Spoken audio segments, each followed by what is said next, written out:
Okay,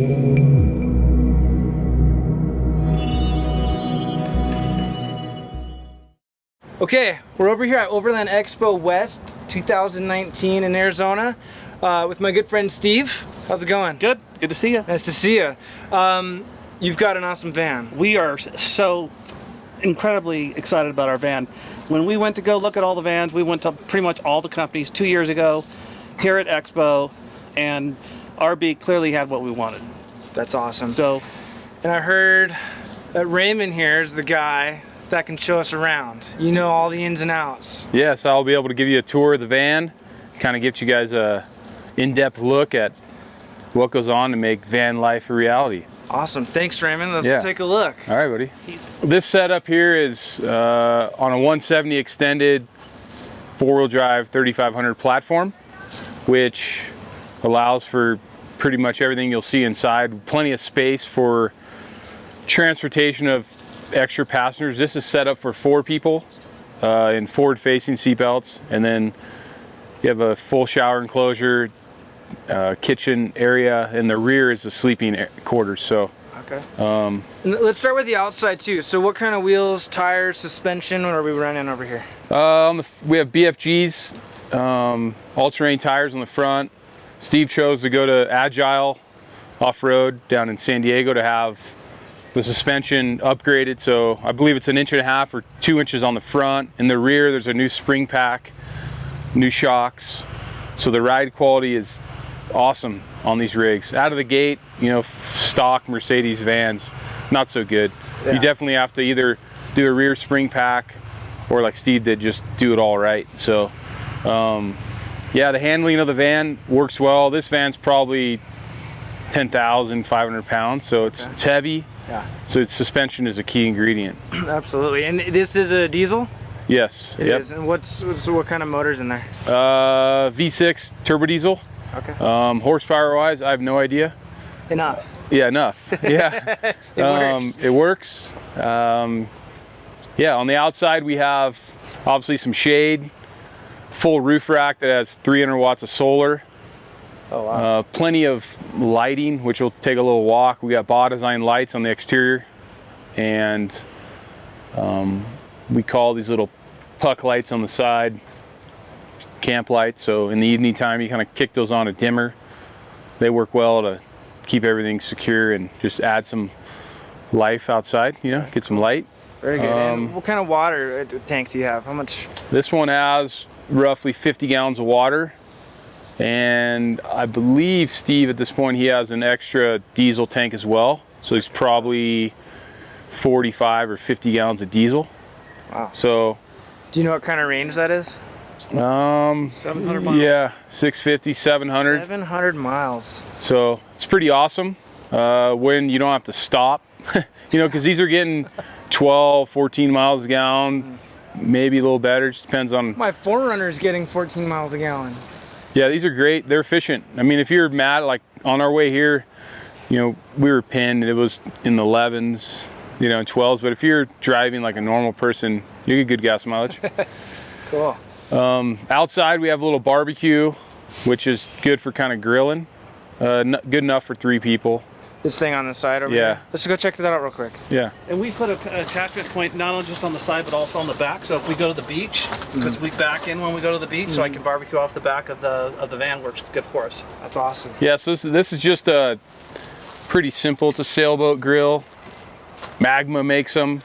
Basically just, it's easy, lightweight, and stainless, so we don't have to worry about it corroding. Check out that one on the back.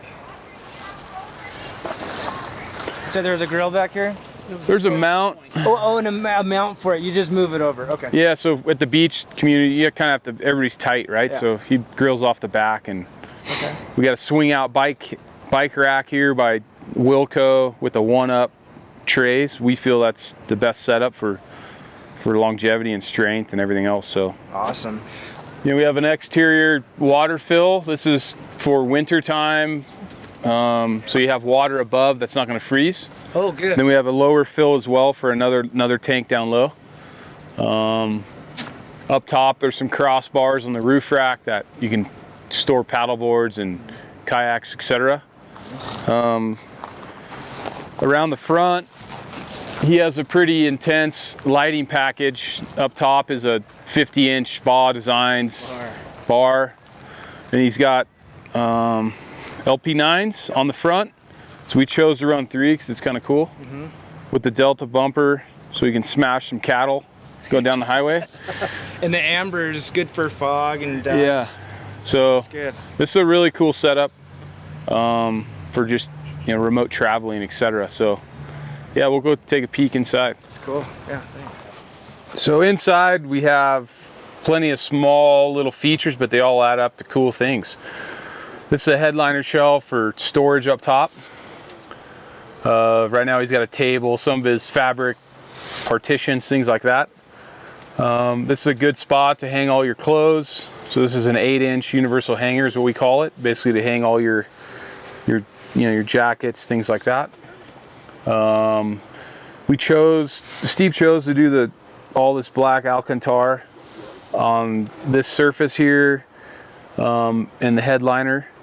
Coming back into, we have an overhead cabinet which is storage for all of his goodies and the kids' stuff. Then we have a big stainless shower enclosure which has a permanent toilet in it, and it's really finished for him. That was a pretty important on his wish list, of have a full shower enclosure for privacy. And Is stainless normal or is that special? Stainless is, in this application, yes, that's normal for us. 1 out of 10 builds will do like an enclosure like this. Most time it's just like a soft curtain. Back here we have all of our stuff bags. These just hold a variety of things. This he chooses in this one, some food items. This has cleaners, sunscreens, lotions, things like that. Here we have a 42-inch Galley where he's got a big stainless fridge, bamboo countertop, so he can do some prep here. On the other side, this is a sink where we put the same bamboo finish on it. More overhead cabinetry kind of coming into the back. He's got stuff bags. At this point his panel bed is in the stowed position. Tonight he'll probably pull it down and have his top level bed. Here we have a dinette. The dinette is good for circumstances like this where you want to maybe fold things up and still load cargo. So this will fold up against the wall. This is the half fold, so this will fill this gap and create another bed for the kid.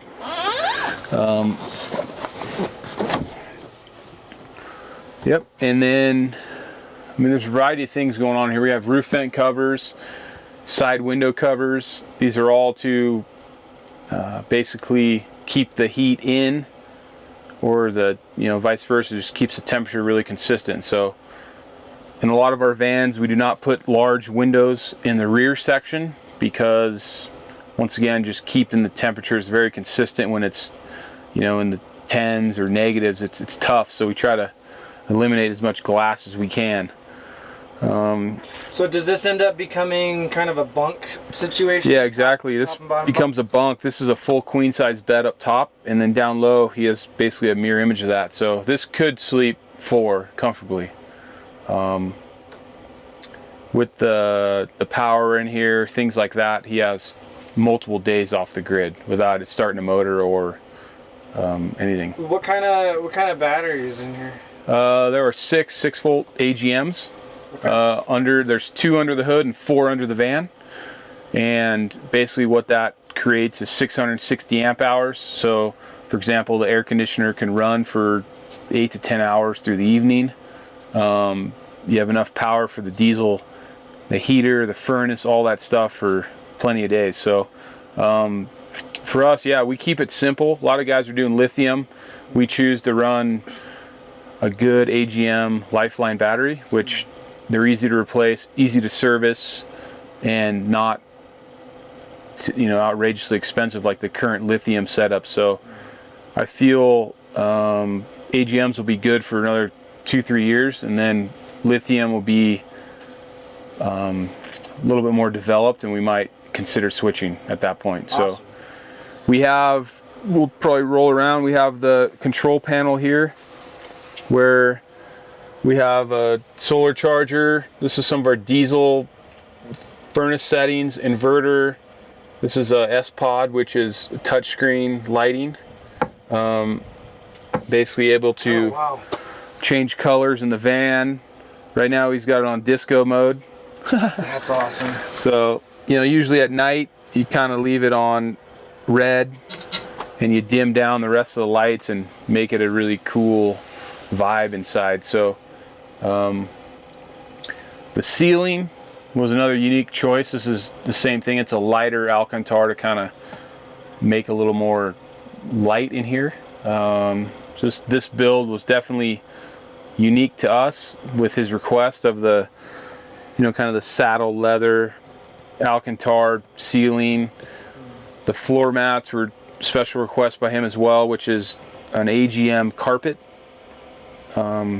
which is a Mercedes thing. Just a tighter weave, so a lot of special requests in here, and we tackled it. You know, Steve's had this van for, I think, in his hands 4 or 5 months using it. I'm sure he's going to take some long trips this year, but yeah, we're stoked. Easy client to deal with, and trusted us in the whole process.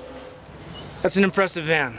Thank you. Seems like Steve had a lot of special requests, and how do you feel it turned out? I think it turned out great. Did you tell him about the 2-part build? Yes. Oh yeah, so that's what did it for us. So we started off with a basic van, went to Canada, and came back and went, okay, we know exactly how we want to configure the van now, and move some things around and made it, you know, work better for us. That's awesome. We're beyond thrilled. I'm sure he's got some crazy trips planned. I don't know where he's going next. What do you got? Washington and then into Canada. Yeah, For awesome. the summer. Awesome. Yeah. That's gonna be sweet. Yeah. Very capable van for Very some capable long-term van. travel. That's awesome. Well, thank you so much. Yeah. For you the got tour. it. Thanks for the video, and thanks for checking out our rig. Yeah, absolutely. Check out RB Components. Do an awesome job. Thanks, guys.